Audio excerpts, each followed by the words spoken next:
Hello, nice of you to join me. My name is Paul Ames. I'm a visual journalist based in Western Australia. And I'm here today to talk to you about the Olympus m.Zuiko 45mm f1.2 Pro lens. This was announced by Olympus back in October 2017 as one of their trio of f1.2 Pro prime lenses, the others being the 17 and the 25mm. According to Olympus, they were designed to have beautiful defocusing effects and beautiful feathered bokeh to make your images stand out. Olympus claim they have designed the lenses in such a manner as to mimic older classic designs. Now, although Olympus claims to match the performance of the older classic lenses, they have chosen a lens design that is very different from them. And the vital statistics are as follows. The lens construction is 14 elements in 10 groups, with 1 ED element, 4 HR elements and 1 aspherical element.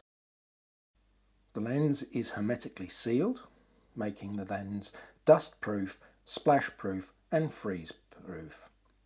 And Olympus have said it has got an IP rating of 60529 IPX1. And as far as I am aware, Olympus is the only manufacturer who actually quantifies the weather sealing on their lenses. To see how this differs from an older classic design, let's compare it to the Olympus m.Zuiko 50mm f1.4, which was first produced in 1971 and remained in production until 1984. And if we mount this on a Micro Four Thirds body, as I'm going to do later on in the review, it has an angle of view roughly similar to that of the newer 45mm f1.2. The lens construction is 7 elements in 6 groups. Focus is totally manual and it has a straight helicord. The filter size is 49mm and the dimensions are 36mm high and 60mm in diameter, and the lens weighs a svelte 230 grams.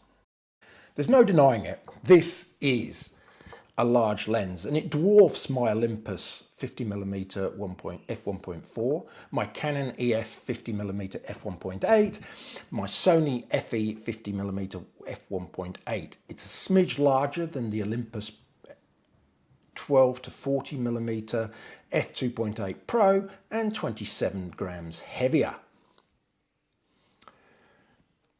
In keeping with all the other lenses from Pro line, it also has a lens function button which can be set through the menu for various functions on Olympus cameras. In the hand, the lens is reassuringly solid. It has a dense feeling that quality optics have in the hand, which is really nice, and it scores highly on the fondleability scale. The focusing ring is nice and large and has the same ribbing that all the other lenses in the Pro lineup have. Like the other Pro lenses, this lens features a focusing ring that can engage manual focusing by pulling back the focus ring to engage a clutch to give a nice smooth focus throw of about 110 degrees that has hard stops at either end. Now, this combined with focus peaking makes this lens entirely suitable for manual focusing, and especially with video.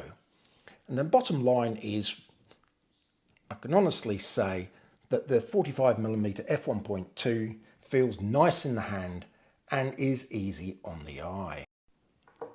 Image sharpness in the centre of the lens when it's wide open is good and reaches its best at f4.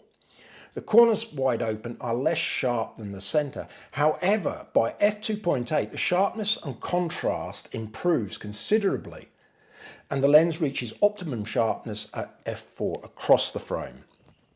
By f8, the image starts to soften, and that's due to diffraction. Vignetting is also present wide open, but this disappears also at f4. There is a minute amount of pincushion distortion present, but unless you're shooting very demanding architectural work, that is largely unnoticeable and is easily corrected in post. Chromatic aberration is present on high contrast edges, but it's very slight, and also, again, it is easily removed in post. Longitudinal chromatic aberration is also present, but it's a tiny amount and is not painfully obvious, which is good, as that is very difficult to get rid of in post-processing. All this, it has to be said, is after the built-in firmware corrections have been applied. With regard to resistance to flare, pointing the 45mm 1.2 at a point light source shows it is quite prone to ghosting flare. The images of the lens diaphragm are clearly visible as colourful bright spots on the image. This is actually quite a common problem with lenses with complex constructions of lots of lens elements, and if you are going to be shooting into the light, it's best to use the lens hood, and Olympus does include this in the box. Olympus make great claims about the bokeh, or more importantly, the feathered bokeh of this lens. Now, up until the announcement of this lens, I never heard the term feather bokeh before, and to be perfectly honest, I'm not all that sure about what it is and how you quantify it. I guess in simple terms, Olympus means that the quality of the bokeh balls at the edges, they're not harsh. And to quantify, I suppose, how feathered they are, we'll have to make some comparisons with other lenses. At f1.2, in the centre of the frame, the lens can produce nice round bokeh balls with no evidence of any onion rings. Now, onion rings occur with the use of ground spheric lens elements, and basically the grinding process leaves a series of little ridges which can be seen with a defocus point source.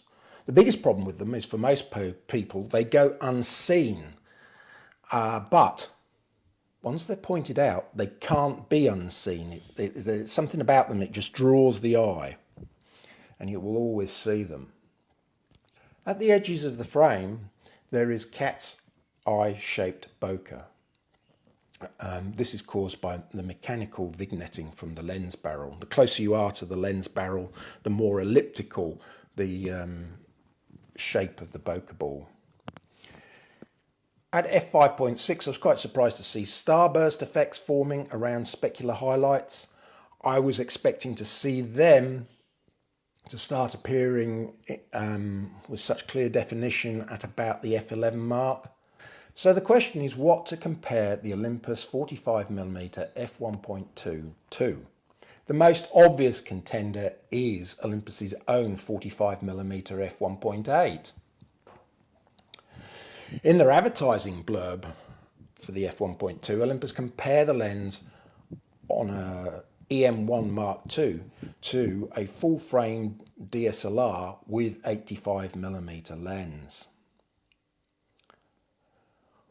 Well, I'm going to compare it in this review to the Canon EF 50mm f1.8 on a Canon 550D at 50mm on an APS-C sensor. This has an equivalent focal length to the Olympus 45 in full frame terms. The nearest full frame equivalent lens I've got on hand at the moment is the Casino Voigtlander 75mm f2.5 colour Heliar on a Sony A7R II. And finally, As I've already talked about the Olympus m.Zuiko 50mm f1.4, I'll add that to the list with it mounted again to an Olympus EM1 Mark II. The first cab off the rank is the Olympus 45mm f1.8 lens. It's a lovely little lens, it really is, and I use it an awful lot for portraiture and product shots, and occasionally when shooting a video such as this, I will use it for a tight head and shoulders shot. It has an optical construction of 9 elements in 8 groups, weighs in at 116 grams, and has a 37mm filter thread. This little lens is an absolute gem. And currently it's selling for 1,300 Australian dollars less than the f1.2 version. That's right, $1,300. That is a lot of money difference. And when we look at our bokeh comparison, wide open at f1.8, there is very little to distinguish it from the more expensive lens at f1.8. In fact, the only thing that the little Olympus can't do is step down to f1.2. The next lens we'll look at is the m.Zuiko 50mm f1.4. As I said, this was introduced way back in 1972 with the original OM1. And the lens here that I've used is the revamped version with improved coatings that came out, I think it was in 1984. The lens construction is very, very simple compared to the 45mm f1.2. It's just got 7 elements and 6 groups. There's no fancy glass either. Wide open, it's not the sharpest lens out there, and the bokeh balls are quite irregularly shaped, but stop it down to f2 and the bokeh is just as good as the 45mm f1.2 at f2. The next lens is the Canon EF 50mm f1.8, and as I've said before, on an APS-C camera such as my EOS 550D, it has a focal length that is equivalent to 80mm on a full frame camera. Now at the edges, this lens has a very pronounced cat's eye bokeh, but at the centre it's quite nice and round. And thanks to only having a diaphragm consisting of 5 blades, the bokeh becomes polygonal as it is stopped down. The last lens we'll compare is the Voigtlander 75mm f2.5 colour Heliar mounted on a full frame body. Wide open at f2.5, it has the same depth of field characteristics as the Olympus 45mm f1.2 wide open. It's not as sharp as the Olympus wide open, but the tonal transitions are very, very smooth, and the bokeh balls are nice and round at the centre, but at the edges they take on that elliptical cat's eye shape. Autofocus on this lens is very quick and accurate.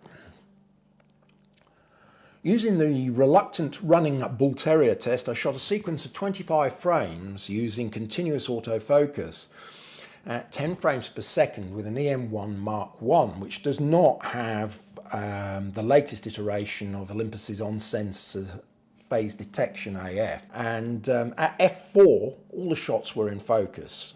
Switching out the Mark I for a Mark II, with its better AF system, I shot a 71 frame sequence at f2 at 10 frames a second, and there were only 6 frames that were slightly soft, which is a very respectable result.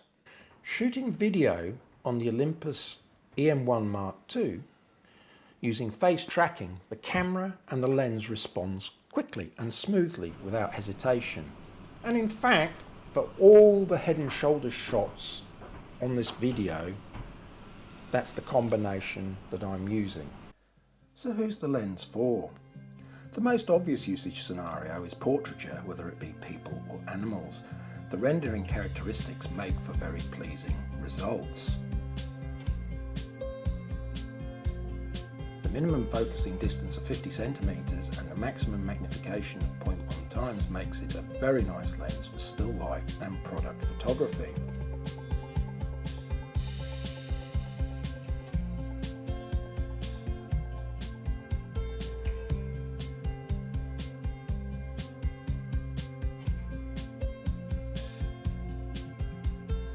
Although it's not a focal length I warm to for a walk-around lens, many people do, however, and they appreciate the subject isolation that it brings. So in conclusion, there's no doubt that the Olympus m.Zuiko 45mm f1.2 Pro lens is a very, very good lens. It's well built, and optically it performs very, very well. The only thing that counts against it is its price when compared to other options. Now, in the last quarter of 2020, Olympus ran a promotion in many parts of the world, enabling purchasers of OMD EM1s to claim a free lens from the f1.2 Trinity. Now, if you were one of those people and chose the 45mm, then you've got a great lens, and I hope that you really enjoy using it. If you are a committed Micro Four Thirds user and were wanting to purchase this lens today at its street price of 1,800 Australian dollars, I would suggest that your money could be better spent. The fantastic little 45mm f1.8 is only about $500 Australian new and is just as sharp. As I said before, the only place it's found wanting is the maximum aperture, but if you can live with f1.8, it's a great choice. If you're not wedded to the idea of a 45mm, but just want a fast, short telephoto, then I'd seriously consider the Sigma 56mm f1.4, which at $750 is great value and a seriously good performer. For video, the 45mm f1.2 is a very nice option on the right camera. It can autofocus extremely well. The icing on the cake is the provision of a manual focus clutch that gives hard stops. This makes it very useful for manual focus pulls. However, if autofocus isn't that important to you, then there are a huge number of older classic f1.2 and f1.4 lenses that can be picked up very cheaply. Well, would I buy the lens? No, I wouldn't. I got my copy free from Olympus in the recent promotion, but if I was to slap down my hard-earned dollars, then I wouldn't do it. I've been happy with the 45mm f1.8, and I'm also happy using the manual focus 50mm f1.4. So, there you go. Anyway, thank you for watching. I hope you found this useful, and I hope to see you in the next video. Goodbye.